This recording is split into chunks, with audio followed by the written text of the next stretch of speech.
लड़की बोली, आज रुक जाओ, अकेली रहती हूँ। फूड डिलीवरी बॉय ने सोचा भी नहीं था आगे जो हुआ। दोस्तों, ये सच्ची कहानी है भारत की राजधानी दिल्ली की, जहाँ एक बारिश की शाम फूड डिलीवरी बॉय अमन अपनी बाइक से आखिरी ऑर्डर लेकर निकल चुका था। अमन की बाइक गीली सड़क पर संभल कर आगे बढ़ रही थी। हेलमेट के भीतर उसकी सांसें थोड़ी भारी थीं, लेकिन ये उसके लिए नया नहीं था। वो रोज इसी तरह रात के आखिरी ऑर्डर के साथ घर लौटता था। ऑर्डर एक छोटे से फ्लैट का था, करोल बाग की एक पुरानी कॉलोनी में, जहाँ इमारतें उम्र से ज्यादा थकी हुई लगती थी। अमन वहाँ पहुंचकर बाइक एक किनारे खड़ी की और मोबाइल जेब में डाल लिया। सीढ़ियों की ओर बढ़ते हुए उसने ऊपर देखा, तीसरी मंजिल। उसने मन ही मन सोचा कि यह आज का आखिरी चढ़ाव है। तीसरी मंजिल पर पहुंचकर उसने एक पल को सांस ली और दरवाजे की घंटी दबाई। कुछ सेकंड तक कोई हलचल नहीं हुई। फिर दरवाजा खुला। सामने एक खूबसूरत सादगी से भरी लड़की खड़ी थी। उसका नाम था अनन्या। उसके चेहरे पर कोई सजावट नहीं थी, ना ही किसी तरह की बनावटी मुस्कान। बाल सादे ढंग से बंधे हुए थे और आंखों में थकान साफ झलक रही थी। वो देखने से थकी हुई, अकेली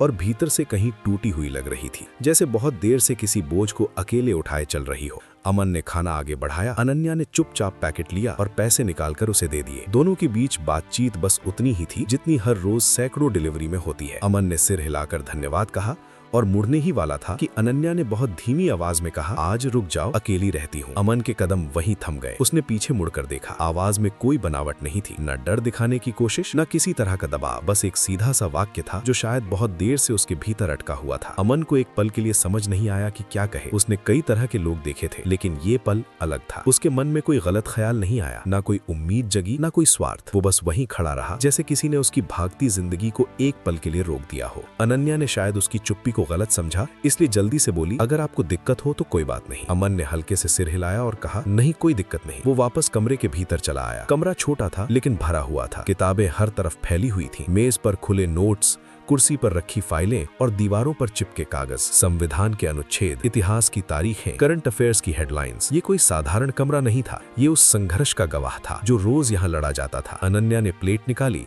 और खाना परोसने लगी। अमन कुर्सी पर बैठ गया। कुछ देर तक दोनों चुप रहे। बाहर बारिश की आवाज धीमी पड़ चुकी थी। खिड़की से आती ठंडी हवा कमरे में फैल रही थी। आप रोज यही काम करते हो? अनन्या ने चुप्पी तोड़ी। हाँ, अमन ने साधारण लहजे में कहा। दिन भर थक जाते होगे, आदत हो गई है। अनन्या हल्का सा मुस्कुराई। वो मुस्कान ज्यादा देर नहीं दिखी, लेकिन उसमें एक सच्चाई थी। थोड़ी देर बाद उसने पूछा, आपको बुरा तो नहीं लगा? रुकने के लिए कहा तो? नहीं, अमन ने सीधे जवाब दिया और हेलमेट उतारा। अनन्या ने खाना खाते हुए धीरे धीरे बात करनी शुरू की। उसने बताया कि वो यहाँ किराए के कमरे में अकेली रहती है, गांव से आई है। माँ बाप ने किसी तरह पैसे जोड़कर उसे दिल्ली भेजा है। वो यूपीएससी की तैयारी कर रही है। 2 बार परीक्षा दे चुकी है और दोनों बार असफल रही है। उसकी आवाज में कोई रोना नहीं था, लेकिन हर शब्द में थकान थी, जैसे हार अब उसके लिए कोई नई बात नहीं रही। अमन ने ध्यान से सुना। उसने बीच में कोई सवाल नहीं किया, बस सुनता रहा। तीसरी बार की तैयारी कर रही हूँ, अनन्या ने कहा, लेकिन डर लगता है। डर तो लगता ही है, अमन ने कहा, लेकिन कोशिश करना भी जरूरी है। अनन्या ने उसकी तरफ देखा। शायद पहली बार किसी ने उसे बिना समझाए, बिना सलाह दिए बस साधारण बात कही थी। अमन ने अपनी कहानी बताई। छोटे शहर से दिल्ली आना, काम ढूंढना, फूड डिलीवरी की नौकरी, रोज की भाग दौड़, महीने के अंत की चिंता। उसने ये नहीं कहा कि उसकी जिंदगी बहुत मुश्किल है। उसने बस उतना ही बताया जितना सच था। उस रात कोई वादा नहीं हुआ, कोई बड़ा सपना साझा नहीं किया गया। बस 2 लोग थे जो अपनी अपनी जिंदगी की थकान थोड़ी देर के लिए एक दूसरे के सामने रख रहे थे।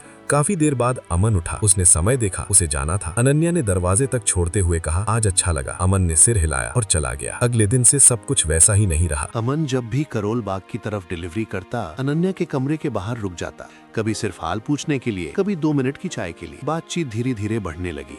अनन्या उसे अपनी पढ़ाई के बारे में बताती, अमन उसे अपनी रोज की परेशानियों के बारे में। दिन बीतते गए। अनन्या तीसरी बार परीक्षा देती है, परिणाम आता है, वो फिर असफल रहती है। उस दिन वो देर तक कमरे से बाहर नहीं निकलती। फोन बंद रहता है। अमन कई बार कॉल करता है, लेकिन कोई जवाब नहीं आता। शाम को वो खुद वहाँ पहुँच जाता है। दरवाजा खुलता है। अनन्या की आंखें सूजी हुई है। वो कुछ नहीं कहती, बस बैठ जाती है। कोई बात नहीं, अमन कहता है। बहुत बात है, अनन्या टूटती हुई आवाज में कहती है। मैं हार गई हूँ। अमन कुछ देर चुप रहता है, फिर कहता है, हार तब होती है जब उठना बंद कर दो। अनन्या रोती है, खुलकर। पहली बार किसी के सामने उसके आंसू थमने का नाम नहीं ले रहे थे। ऐसा लग रहा था जैसे बरसों से भीतर दबा हुआ सारा दर्द अचानक रास्ता पा गया हो। वो कुर्सी पर बैठी थी, सिर झुका हुआ, दोनों हाथों से चेहरा ढके हुए, कंधे बार बार कांप जाते। कभी वो सिसकती, कभी बिना आवाज के आंसू बहते रहते। अमन सामने बैठा था। उसने एक बार भी ये नहीं कहा कि मत रो। वो जानता था कि कुछ आंसू रोके नहीं जाते, उन्हें गिरने देना ही राहत देता है। कमरे में सन्नाटा था। बाहर गली में पानी टपकने की आवाज आ रही थी। कहीं दूर से किसी बाइक के गुजरने की हल्की सी गूंज सुनाई देती। फिर सब कुछ फिर शांत हो जाता। समय जैसे थम गया था। काफी देर बाद अनन्या ने धीरे धीरे चेहरा उठाया। उसकी आंखें लाल थीं, पलकें सूजी हुई, आवाज भारी। मुझसे अब और नहीं होगा अमन, उसने कहा। मैं सच में थक गई हूँ। अमन ने बहुत शांत आवाज में जवाब दिया। अभी तुम थकी हुई हो। जब इंसान बहुत थक जाता है तो हर रास्ता बंद लगता है। अनन्या ने सिर हिलाया। ये सिर्फ थकान नहीं है, ये डर है। मुझे लगता है कि मैं अपने माँ बाप को धोखा दे रही हूँ। उन्होंने हर बार किसी तरह पैसे जोड़े, खेत गिरवी रखे, रिश्तेदारों से उधार लिया और मैं हर बार फेल होकर बैठ गई। उसकी आवाज टूट गई। मैं उनसे क्या कहूँ कि एक बार और मौका दो। अमन कुछ देर चुप रहा। वो जानता था कि ये सवाल सिर्फ शब्दों का नहीं है, ये आत्मसम्मान का सवाल है। सच कहो, उसने कहा, कि तुम भाग नहीं हो, कि तुम कोशिश कर रही हो। अनन्या ने कड़वी मुस्कान के साथ कहा, सच सुनने के लिए भी हिम्मत चाहिए अमन। मेरे माँ बाप के पास अब वो हिम्मत नहीं बची है। उस रात अमन देर तक वहीं बैठा रहा। कोई बड़ी बात नहीं हुई, बस इतना तय हुआ कि अनन्या अभी कोई अंतिम फैसला नहीं करेगी। जब अमन उठा तो रात काफी हो चुकी थी। अनन्या उसे दरवाजे तक छोड़ने आई। दोनों के बीच कोई औपचारिकता नहीं थी, लेकिन एक अनकहा भरोसा था। कल बात करेंगे, अमन ने कहा। अनन्या ने धीरे से सिर हिला दिया। अगले कुछ दिन अनन्या के लिए बहुत भारी रहे। वो सुबह उठती तो थी, लेकिन उठने का मन नहीं करता था। किताबें सामने रखी रहती, लेकिन पन्ने खोलते ही आंखें भर आती।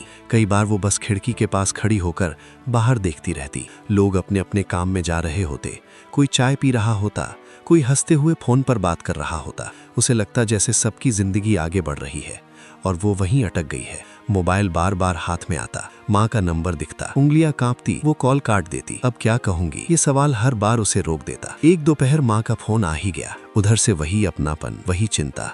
अनन्या कुछ देर सामान्य बात करती रही। फिर माँ ने पूछा, बेटा रिजल्ट आ गया क्या? अनन्या चुप हो गई। फिर बहुत धीरे से बोली, हाँ, ठीक नहीं आया। फोन के उस तरफ कुछ पल खामोशी रही। फिर माँ की आवाज आई, जिसमें न डांट थी न शिकायत, बस थकान थी। बेटा, अब हमारे पास ज्यादा पैसे नहीं बचे हैं। ये वाक्य बहुत साधारण था, लेकिन अनन्या के भीतर कुछ टूट गया। उसने फोन रख दिया और देर तक बिस्तर पर बैठी रही। कमरे की दीवारें उसे और नजदीक लगने लगी। छत बहुत नीची महसूस होने लगी। शाम को अमन आया। अनन्या ने सब कुछ बता दिया। फोन कॉल, माँ की आवाज, पैसों की बात। बोलते बोलते वो फिर रो पड़ी। मैं अब और बोझ नहीं बनना चाहती, उसने कहा। अमन चुपचाप सुनता रहा। फिर उसने कहा, अगर तुम एक बार और कोशिश करना चाहो तो रास्ता निकाला जा सकता है।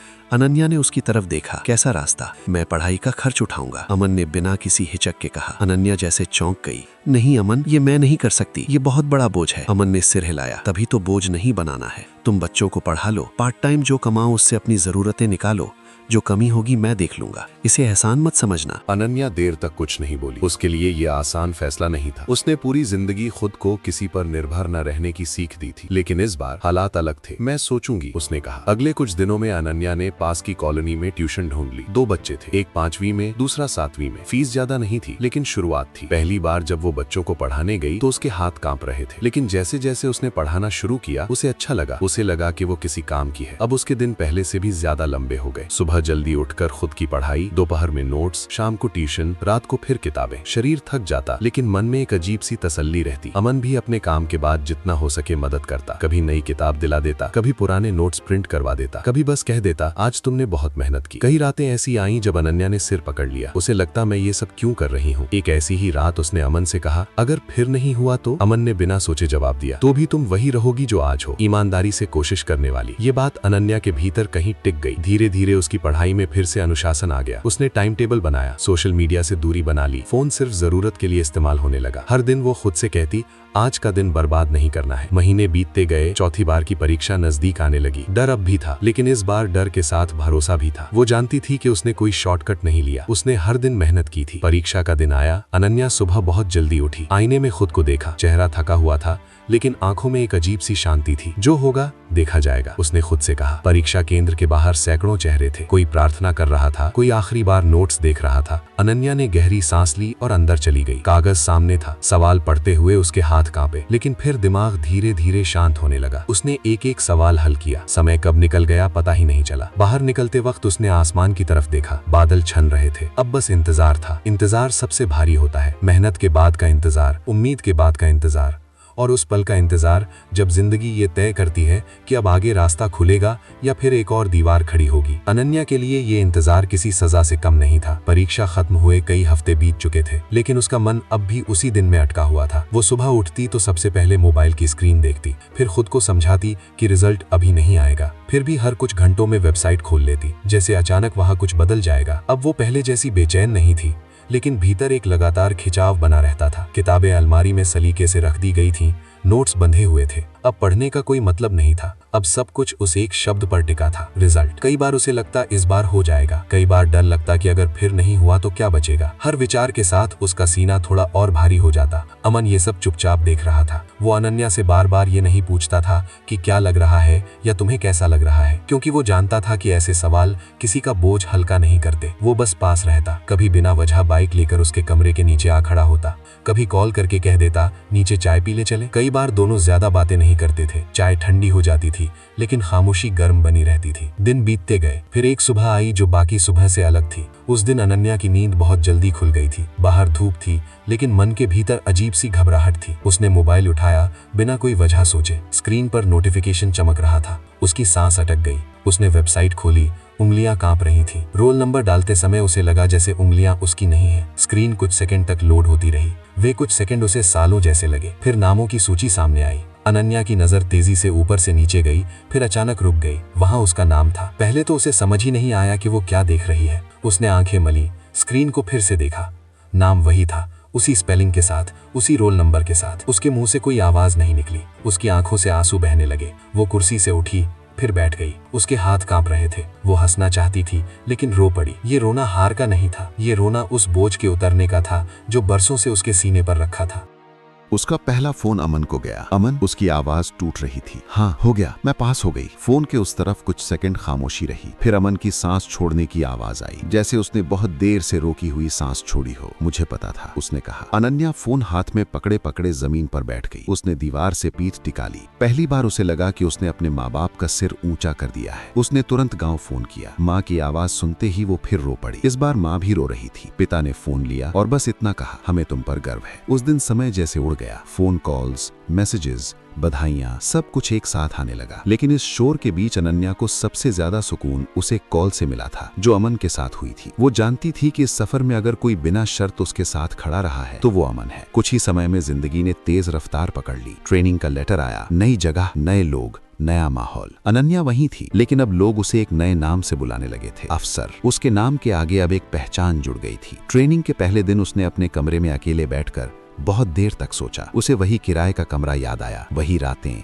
वही डर। उसने खुद से कहा कि वो इस सब को कभी नहीं भूलेगी। ट्रेनिंग के दिन आसान नहीं थे। नियम, अनुशासन, लंबी क्लासेस, फिजिकल ट्रेनिंग, सब कुछ नया था। लेकिन इस बार अनन्या के भीतर एक अलग आत्मविश्वास था। उसे पता था कि वो यहाँ तक यूं ही नहीं पहुंची है। हर दिन के अंत में वो थक जाती, लेकिन एक अजीब सी संतुष्टि रहती। अमन से बातें कम हो गई थी, लेकिन रिश्ता कम नहीं हुआ था। कभी देर रात कॉल, कभी बस एक मैसेज, खाना खाया, इतना ही काफी होता था। ट्रेनिंग पूरी हुई, पोस्टिंग मिली। पहली बार जब अनन्या ने वर्दी पहनी तो उसने आईने में खुद को देर तक देखा। वो वही लड़की थी जो कभी टूट कर रोया करती थी। फर्क सिर्फ इतना था कि अब उसकी आंखों में दर्द से ज्यादा शांति थी। उसी दिन उसने मन ही मन फैसला कर लिया था। एक शाम जब वो कुछ दिनों के लिए दिल्ली आई हुई थी, उसने अमन से मिलने को कहा। दोनों उसी चाय की दुकान पर बैठे जहां कभी वो बिना किसी पहचान के बैठा करती थी। चाय आई, भाप उठी, लेकिन अनन्या की आंखें अमन के चेहरे पर टिकी थी। अब हम शादी कर लेते हैं, उसने सीधे कहा। अमन एकदम चुप हो गया। उसने कप मेज पर रख दिया। क्या हुआ? अनन्या ने पूछा। अमन ने कुछ पल बाद कहा, तुम अब अफसर हो। अनन्या को समझ नहीं आया। तो? और मैं? अमन की आवाज धीमी हो गई। मैं अब भी वही हूँ, फूड डिलीवरी करता हूँ। अनन्या का दिल जैसे किसी ने कस कर पकड़ लिया हो। तुम्हें इसमें दिक्कत है? उसने पूछा। मुझे नहीं, अमन ने कहा। दुनिया को होगी, लोग बातें करेंगे, तुम्हारी इमेज। यही वो शब्द था जिसने अनन्या को तोड़ दिया। इमेज? वो लगभग चिल्ला पड़ी। तुम्हारी वजह से मैं यहाँ तक पहुंची हूँ और आज तुम खुद को छोटा समझ रहे हो। अमन चुप रहा। अनन्या की आंखों से आंसू बहने लगे। अगर तुम्हें ऐसा लगता है, उसने कांपती आवाज में कहा, तो मैं आज ही ये नौकरी छोड़ दूंगी। मुझे पद नहीं चाहिए, मुझे तुम्हारा साथ चाहिए। अमन चौंक गया। उसने तुरंत उसे अपने पास खींच लिया। नहीं, उसने कहा, ऐसा मत कहो। दोनों बहुत देर तक चुप रहे।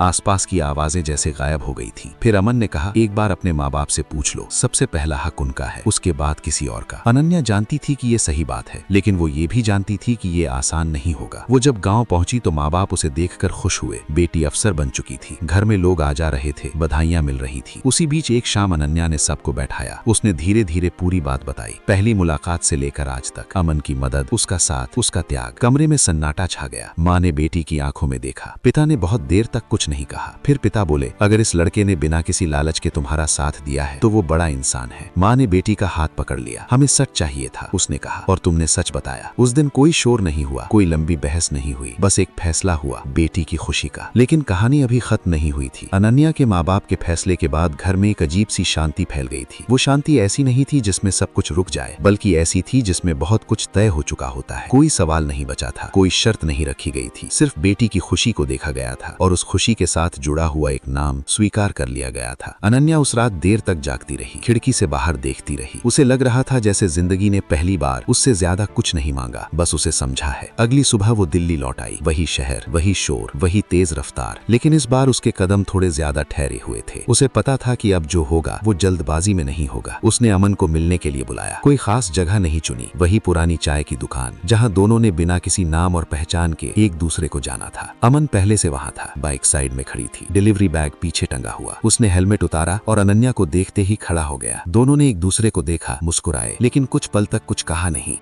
जैसे शब्दों से पहले मन को बोलने दिया गया हो। मैंने सब बता दिया, अनन्या ने धीरे से कहा। अमन ने सिर हिलाया। मुझे पता है। उन्होंने हाँ कह दी, अनन्या ने आगे कहा। अमन ने राहत की सांस ली, लेकिन उसके चेहरे पर कोई उत्साह नहीं था, वहाँ एक गंभीरता थी। उसने चाय का कप उठाया, घूंट लिया और फिर बोला, अनन्या, मैं खुश हूँ सच में, लेकिन एक बात है जो मैं साफ रखना चाहता हूँ। अनन्या चुपचाप उसकी तरफ देखती रही। मैं तुम्हारे साथ चलना चाहता हूँ, अमन ने कहा, लेकिन तुम्हारी परछाई बनकर नहीं। मैं नहीं चाहता कि कल कोई मुझे देखकर ये कहे कि मैं वहाँ इसलिए पहुंचा क्योंकि तुम अफसर हो। उसने थोड़ा रुक कर आगे कहा, ये काम, डिलीवरी का काम, ये मेरी मजबूरी नहीं है, ये मेरा आज है, और मैं अपने आज को झुठलाकर अपना कल नहीं बनाना चाहता। मैं अपने दम पर आगे बढ़ना चाहता हूँ, धीरे धीरे, अपने तरीके से। अनन्या ने पहली बार पूरी तरह महसूस किया कि अमन का आत्मसम्मान कितना गहरा है। ये घमंड नहीं था, ये बराबरी की मांग थी। उसने बहुत शांत स्वर में कहा, मैं तुम्हें आगे धकेलना नहीं चाहती और ना ही तुम्हें रोकना चाहती, मैं बस तुम्हारे साथ रहना चाहती हूँ। यही बात तय हो गई। शादी शादी होगी, जिंदगी सच्ची होगी और दोनों अपने अपने पैरों पर खड़े रहेंगे। शादी बिना किसी शोर शराबे के हुई, कुछ रिश्तेदार, कुछ करीबी लोग और बहुत सारा अपनापन। ना कोई बड़ा मंच,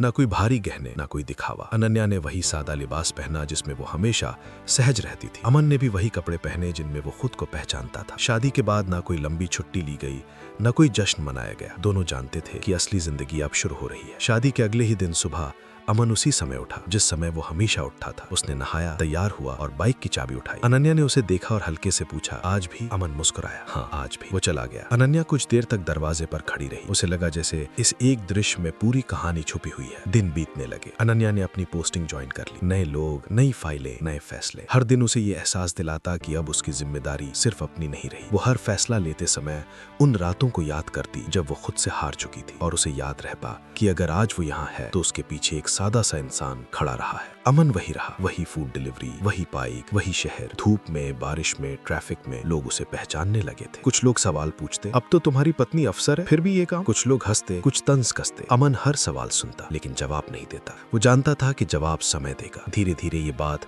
मीडिया तक पहुंच गई। एक दिन अनन्या से इंटरव्यू के दौरान वही सवाल पूछा गया जो शायद सबके मन में था। आप IAS अफसर हैं और आपके पति आज भी फूड डिलीवरी का काम करते हैं, क्यों? अनन्या ने कैमरे की तरफ देखा। उसकी आंखों में कोई झिझक नहीं थी। मैं चाहूं, उसने कहा, तो मैं उसकी मदद करके उसे सबसे बड़ा बिजनेसमैन बना सकती हूँ। रिपोर्टर ने तुरंत पूछा, तो फिर क्यों नहीं करती? अनन्या ने बहुत शांत लेकिन साफ आवाज में कहा, क्योंकि मैं नहीं चाहती कि उसे कभी यह एहसास हो कि वो किसी और की मदद से आगे बढ़ रहा है या किसी के सहारे खड़ा है। उसने थोड़ा रुक कर आगे कहा, जिस इंसान ने मुझे तब थामा जब मेरे पास कुछ भी नहीं था, वो मुझसे छोटा नहीं हो सकता। आज भले ही वो मेरे क्षेत्र में नहीं है, लेकिन अपने ही क्षेत्र में, अपने ही दम पर वो एक दिन मुझसे भी ऊपर जरूर होगा। ये जवाब चर्चा बन गया। सोशल मीडिया पर बहस छिड़ गई। किसी ने इसे सच्चा प्यार कहा, किसी ने दिखावा, लेकिन अमन अगले दिन भी उसी तरह काम पर गया और अनन्या अगले दिन भी उसी तरह ऑफिस। घर में उनकी जिंदगी साधारण थी। शाम की चाय, दिन भर की बातें, कभी हंसी, कभी खामोशी। अमन रात को बैठकर हिसाब लगाता। वो छोटे छोटे सपने जोड़ रहा था, अपने दम पर कुछ करने के सपने।